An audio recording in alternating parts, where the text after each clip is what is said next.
밤사이 서울시청 인근에서 대형 교통사고가 발생했습니다. 사상자가 13명인데요. 이 중 사망자는 9명, 부상자는 4명입니다. 가해자는 급발진을 주장하고 있는데요. 이번 사고에 대해 조금 더 자세하게 짚어보겠습니다. 이호근 대덕대학교 미래자동차학과 교수와 함께 얘기 나눠보겠습니다. 어서 오시죠. 네, 안녕하십니까. 안녕하세요. 먼저 어제 사고로 사망하신 분들의 명복을 빌겠습니다. 9분이 돌아가셨습니다. 일단 너무나 충격적인 게 한밤중에 서울 도심 한복판이었습니다. 시청역 사거리였고요. 현재까지 확인된 바로 사고 어떻게 난 걸로 확인되고 있습니까? 실제 현재는 이제 차량이 역주행을 하면서 약 200m가량을 가속을 했거든요. 그러면서 조금 전에 설명하신 것처럼 차량 2대를 연속해서 추돌을 하고 인도로 돌진을 해서 결국 속도가 죽지 않았다는 얘기죠. 네. 지속적으로 가속하면서 인도로 돌진해서 인도에 모여있던 오토바이나 주변 사람들을 충돌을 하면서 현장에서 6분 그리고 심정지 상태로 병원 이송한 분 3명까지 포함해서 9명이 사망한 아주 끔찍한 사고가 발생했습니다. 네, 이 사고 지점을 보면은 일방 통행인 도로를 역주행으로 한 200m가량 달린 상황인 거잖아요. 맞습니다. 그렇다면 운전자가 이 부분을 좀 인지하지 못했던 거로 보시나요? 영상을 봤을 때는 어떤 상황으로 좀 분석이 됩니까? 실제 뭐 도로에 대한 상황을 인지를 했건 안 했건 중요한 게 아니고 운전자가 과연 착각을 해서 일단은 가속 페달을 밟았는지 아니면 네. 정말 급발진이 발생했는지 이 부분이 가장 중요한 포인트가 될 수 있을 것 같고요.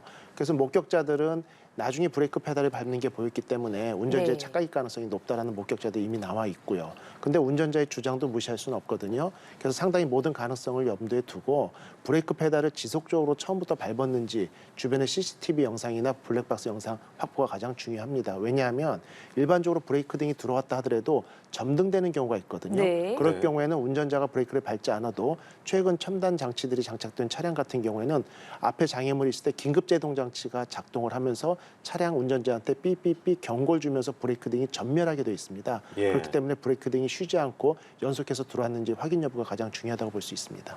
네, 9명이 사망하고 4명이 다친 사고. 이게 어떤 개인 승용차로 인해서 벌어진 도심의 사고라고 보기에는 굉장히 큰 이례적인 사고 아닙니까? 예, 맞습니다. 그동안 발생했던 여러 가지 다수의 사망자나 피해자가 발생한 사고들을 보면 대부분 대형 버스나 트럭이나 승합차 이런 경우가 대부분이었고요. 네. 지금처럼 단일 승용차 기준으로 발생한 사고치고는 저희가 최근래에 어때도 접해본 사고 중에서도 사망자가 상당히 많았거든요. 예. 이게 안타깝게도 도심지에서 최근에 뭐 여름철에 9시 반 경우면 사람들이 가장 붐비는 시간대일 수 있고요.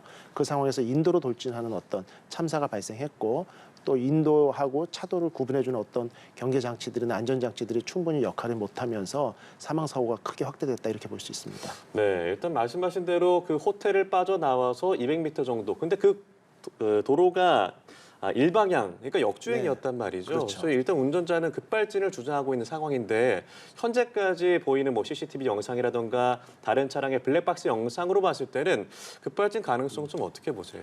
일단은 급발진 가능성에 대해서는 늘 조심스럽게 보수적으로 접근해야 되기 때문에 뭐 절반 정도라고 이야기할 수 있는데요. 네. 그동안 사건 사고에 대해서 통계적으로 나온 거나 처리한 상황을 보면 대부분 99% 이상은 운전자의 착각으로 결론이 나는 경우가 많거든요. 그 상황에서 마지막에 보면은 물론 차량의 ECU가 어떤 이상으로 인해 급발진이 발생했다가 몇 초 지난 후에 다시 정상으로 돌아올 가능성도 분명히 있습니다만 마지막에 대부분의 급발진 주장 사고들이 보면 어떤 담벼락이나 어떤 고정물을 충돌한 이후에 마지막에 정차하는 모습들인데 네. 이 영상을 보면 최종의 마지막에 브레이크 등이 들어오면서 차량이 정상적으로 정차하는 모습을 보이고 있거든요. 지금 보이는 화면이 그런 예, 것이죠. 맞습니다. 그러다 보니까 그 전 단계에서는 운전자의 착각일 가능성이 다소 높지 않을까 이렇게 조심스럽게 점쳐봅니다. 네, 실제로 그러면 운전자는 급발진이다라고 주장을 하는 상황입니다만 이 브레이크 등이 들어왔다는 점에서 좀 아니라는 부분의 의견도 좀 무게가 실리는 상황인가요? 예, 이제 마지막에 브레이크 등이 들어오면서 정차했기 때문에 차량의 이상은 아니다라고 얘기를 하는데요. 네. 오히려 가속한 구간에서 브레이크 등이 밟고 있었다라고 하면 차량의 이상일 수 있겠죠. 네. 그렇기 때문에 그 브레이크 등이 들어왔는지 들어오지 않았는지 브레이크 등을 지속적으로 밟고 있었음에도 불구하고 차량이 계속 가속이 됐다라고 하면은 이거는 차량의 이상일 수가 있고요. 왜냐하면 최근에 예전 자동차 같은 경우들은 브레이크와 가속 페달을 동시에 밟았을 때 네. 차량이 출력이 워낙 높다 보니까 차량이 앞으로 뛰쳐나가는 경우가 있거든요. 근데 최근에는 브레이크 오버라이드 기능이라고 2개를 동시에 밟았을 때는 브레이크가 우선 작동하도록 되어 있습니다. 그렇기 때문에 브레이크 등이 들어왔는지의 여부가 어떤 사건의 원인을 파악하는 데 가장 중요한 포인트가 아닐까 이렇게 볼 수 있습니다. 네, 그 부분은 이제 추후 조사에 따라서 좀 하나하나 밝혀지게 될 텐데 네네. 앞서서 보통 급발진을 주장하는 경우에 대부분이 운전자의 실수 때문이라고 짚어주셨잖아요. 네네. 그럼 보통 어떤 부분 때문에 좀 이렇게 급발진으로 오해할 만한 일이 벌어지는 겁니까? 실제 브레이크 페달과 가속 페달을 착각하는 경우가 가장 많고요. 네. 물론 최근에 나온 전기차 같은 급발진 경우도요. 원페달이라고 해서 가속 페달을 밟았다 띄면은 자동으로 속도가 줄어들거든요. 네. 그럴 때 본인이 브레이크를 밟았다 착각하는 경우도 있고 저는 이번 사건이 혹시 운전자의 착각이라고 결론이 나온다고 하면 네. 조심스럽지만 최근에 오토홀드 기능들이 있습니다. 그거의 어떤 유용성 논란도 많이 얘기가 되고 있는데 뭐 신호 대기 시에 브레이크를 밟지 않고 오토홀드를 눌러두면 브레이크에서 발을 떼도 차량이 자동적으로 브레이크가 잡혀 있거든요. 그 상황에서 어떤 준비 과정을 거치면서 다시 브레이크로 바로 옮기는 과정에서 네. 착각해서 가속 페달을 밟았을 가능성도 배제할 수 없습니다. 네, 이게 오토홀드 기능을 모르시는 분이 있을 것 같아서 오토홀드 네. 기능이 어떤 기능인가요? 보통 우리가 신호 대기가 길어지거나 할 때 브레이크를 지속적으로 밟고 있으면 발목이 좀 아프고 피로감이 상승할 수 있거든요. 그러다 보니까 최근 많은 기능이 장착된 자동차 같은 경우에는 브레이크를 밟고 오토 홀드 버튼을 눌러놓으면요. 한 번 정차된 차량이 브레이크에서 발을 뗀 다음에 가속 페달을 밟기 전에는 출발하지 않습니다. 예. 자동으로 브레이크를 잡아주거든요. 그래서 발목의 어떤 피로도를 줄여주는 역할을 하는데 이럴 경우에 본인이 발을 뻗어서 다시 브레이크를 밟으면서 다음번 어떤 운행에 대한 준비를 하는 경우도 있거든요. 예. 그럴 경우에 착각을 해서 가속 페달을 밟았을 가능성이 좀 있다고 봅니다. 아, 네. 알겠습니다. 일단 운전자가 음주운전을 하지 않은 부분은 경찰 조사 과정에서 네네. 확인이 된 상황이고요. 추후 이 급발진에 대한 부분에 조사가 계속 이루어질 텐데 네. 이게 어찌됐든 급발진이다라는 걸 증명하는 과정 자체도 쉽지 않다고 들었습니다. 이게 좀 인정이 된 사례가 있습니까? 현재 급발진이라고 인정된 사례는 전 세계적으로 단 하나도 없었고요. 아, 네. 이런 조사 결과를 이제 바탕으로 해서 여러 가지 EDR의 어떤 데이터들이 레코드가 돼 있습니다. 네. EDR이라는 게 어떤 사고 직후에 한 5초간의 어떤 데이터들이 들어가 있고 그 데이터 안에는 가속 페달을 얼마를 밟았는지, 브레이크를 밟았는지, 스티어링, 핸들을 어느 정도 돌렸는지의 기록들이 있거든요. 이런 것들을 분석을 통해 가지고 운전자가 어떻게 대처했는지 상황을 면밀히 검토를 하고 가장 중요한 것은 아까 말씀드린 것처럼 이러한 EDR 데이터를 분석으로 운전자의 착각이라고 결과가 나와도 대부분의 이제 급발진 의심 사례 어떤 피해자들의 입장에서는 네. 이슈나 자동차가 제정신이 아니고 잠시 착각을 발생시키고 에러가 났다라고 하면 그걸 통해서 기록된 EDR 장치의 어떤 기록도 믿지 못하겠다는 주장들이 상당히 많거든요. 그렇기 때문에 오히려 객관적인 데이터 이런 부분을 위해서 주변의 CCTV나 주변의 블랙박스 영상을 통한 어떤 거동 해석이나 이런 부분들이 필요하지 않을까 이렇게 보고 있습니다. 그렇다 그러면 이제 가해자로 지목된 운전자가 급발진이라고 주장한다면 CCTV나 블랙박스로 확인이 되더라도 이 급발진에 대한 조사가 진행이 되는 건가요? 조사 절차가 어떻게 되는지도 궁금합니다. 글쎄요, 보통 이런 경우에 이제 제작사가 직접 개입하는 거는 조금 이게 좀 일반 국민들의 어떤 신뢰도가 떨어지기 때문에 경찰 조사를 거쳐가지고 국가수에서 조사를 합니다. 예. 그래서 경찰과 국가수가 공동으로 조사를 하든지 아니면 개별적으로 조사를 하고요. 소방당국에서도 조사가 들어갈 경우가 있거든요. 각 세 개 기관에서 내놓은 결과를 갖다 통합해가지고 종합 어떤 보고서가 나오게 돼 있고요. 그 위에 차량이 제작사로 인도돼서 제작사에서 차량의 어떤 결함이나 아니면 추가 조치를 취하는 걸로 알고 있기 때문에 생각보다는 기간이 좀 많이 걸립니다. 아, 상당한 기간이 소요될 것 같네요. 그래서 보통 우리가 논란이 많을 때 뭐 자동차 화재라든지 네. 급발진 어떤 의심 사고가 발생했을 때 네. 제작사까지 차량이 전달되기까지 보통 한 달 정도가 걸린다고 하거든요. 최종 결론은 정말 이번 사태 같은 경우는 너무 충격이 크고 사회적으로도 이슈화 돼 있기 네. 때문에 기간이 단축될 수도 있겠습니다만 통상적으로 한 달 이상의 기간이 소요된다 이렇게 볼 수 있습니다. 네, 이번 사고의 가해자의 연령대가 또 주목이 되고 있습니다. 68세 운전자인 것으로 확인이 되는데 최근 발생한 사고들의 대부분이라고 말하기는 그렇습니다만 몇몇 사고들의 가해자 운전자가 고령이다 보니 이번에도 고령 운전자에 대한 문제가 좀 제기가 되는 것 같습니다. 네, 맞습니다. 대부분의 급발진 주장 사고나 아니면은 페달 오작동 사고의 대부분이 고령 운전자 쪽으로 많은 비중이 치중된 것은 맞거든요. 네. 그래서 이번에도 그런 논란이 나오고 있는데 이런 부분들을 고령 운전자에 대해서 면허증, 뭐 자발적으로 반납 제도나 이런 부분들이 해외 선진국에 비해서 우리나라가 그 보상 체계나 시스템이 상당히 부족한 거거든요. 그리고 국민들의 이동권 보장이라는 문제까지 고려한다라고 보면 또 한 가지는 초고령화 사회로 우리나라가 급격하게 인구가 나이가 들어가는 이런 사회도 접근하다 보면 뭔가 합리적인 시스템을 만들 필요가 있고요.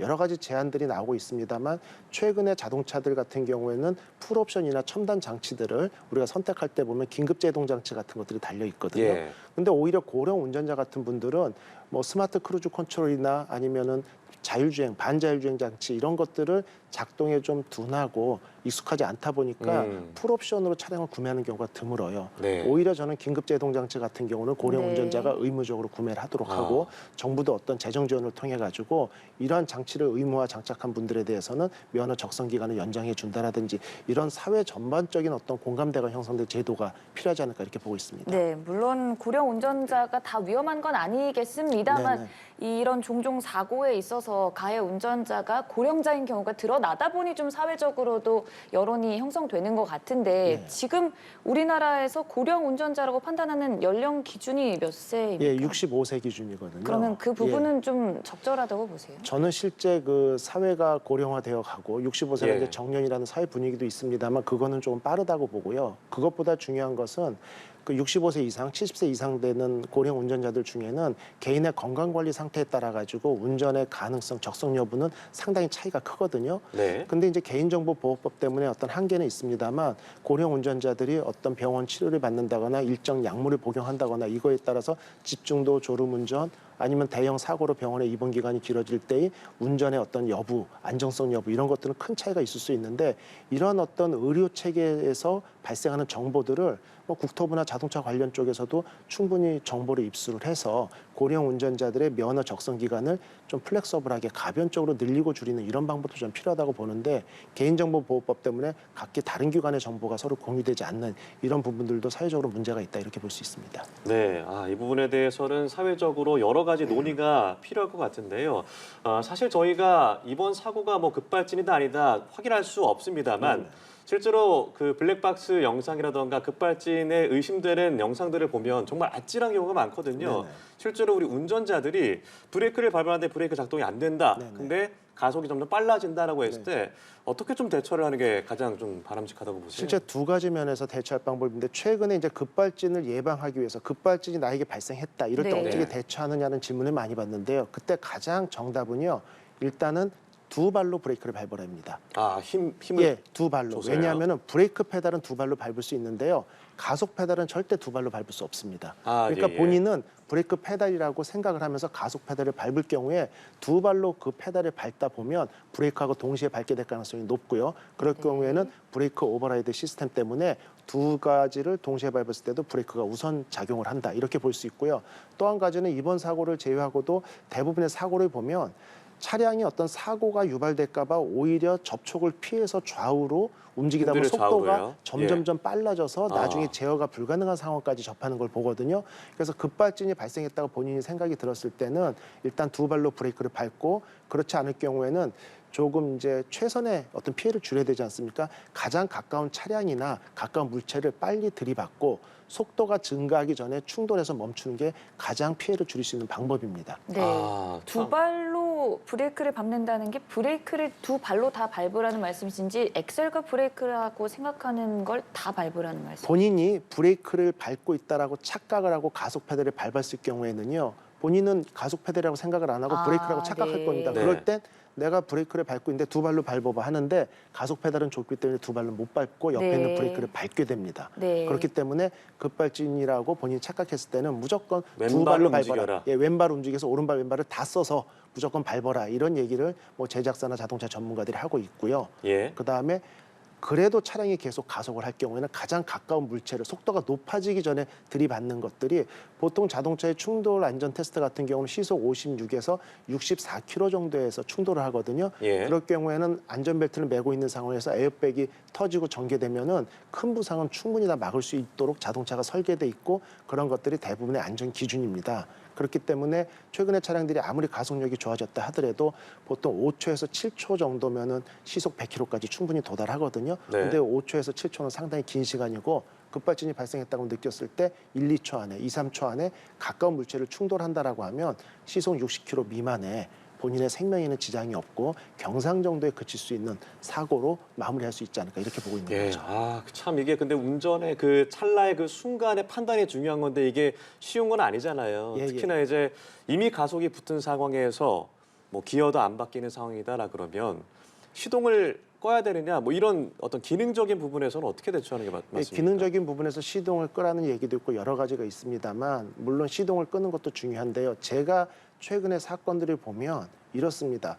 뭐 정부나 제작사나 전문가들이 모든 국민이나 운전자들이 이해할 수 있는 객관적인 방법을 통해 가지고 급발진의 확률이 무척 낮다.